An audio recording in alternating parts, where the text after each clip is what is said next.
A ghostwriter is an author that is hired to write material for someone else who is the named author.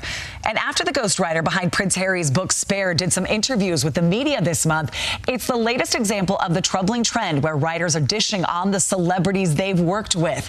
Joshua Lisek is a Wall Street Journal best-selling ghostwriter and has written more than 80 books in the last 12 years and is joining us now to talk about this. Hi, Joshua. Hello, Nisha. All right, as a ghostwriter, what is your understanding in that role in the writing process? Yes, a ghostwriter, unlike what most people think, does not just show up, say, okay, I'll write you a book on these topics, you put your name on it, and we're good to go. A ghostwriter is more like a sculptor who has a block of marble or some clay, and it's their job to shape it and remove everything that's not going to work. So often when I'm talking to an author, it's the ideas that we're not going to talk about, the stories we're not going to include. And it's my process to eliminate the ideas that are not going to work for the author. So how do you view this recent trend of ghostwriters revealing then details about the celebrities that they worked with, like in the case of the ghostwriter behind Prince Harry's book Spare? Yes, it's unfortunate because what happens is the ghostwriter is taking the spotlight off of the author and putting it on themselves and creating an unnecessary rift, causing some controversy, and being a little bit tabloidy with the relationship. So did you read Spare? Did you like Yes. it? I mean, I read the book. I really liked it. Yes, it does feel as though it was written by a skilled ghostwriter, which is excellent. And the interesting thing about Spare is that there's dialogue, there's descriptions. It feels like a first-person point of view novel. And the ghostwriter is, in fact, a novelist. So that checks out. Okay, so why so important do you think for the ghostwriter to remain in the background and just get this best version of the client's thoughts onto the page in their own words? Because it feels a little bit spotlight theft.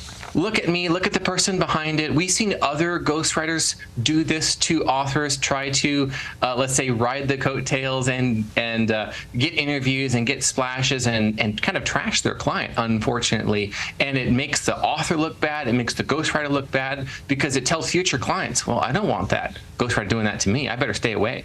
Have you ever encountered, though, a situation where you disagreed with something that your client wanted to include in their work? And how do you handle that situation while still maintaining the integrity of their vision?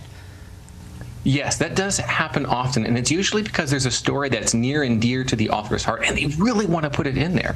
But we have to go back to the fact that the book is not for the author. The book is for readers. So as long as I'm regularly and casually and respectfully reminding the author, well, what's in it for the reader? Do they really care?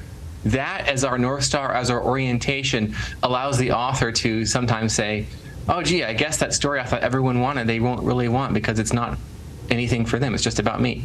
That is such a good distinction. This isn't for you. This is for the reader. You want people to read your work. How much time do you spend with clients?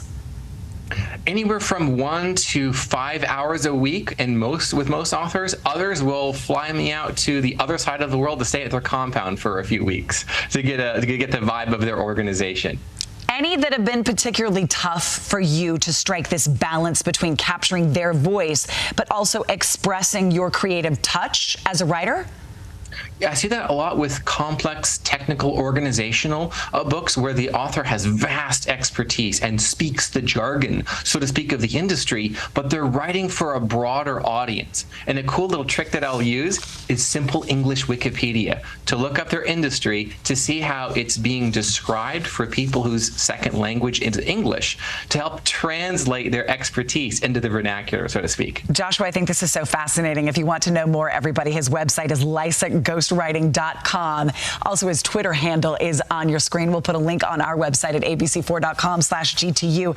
Joshua Lisek, thank you so much for being on the show.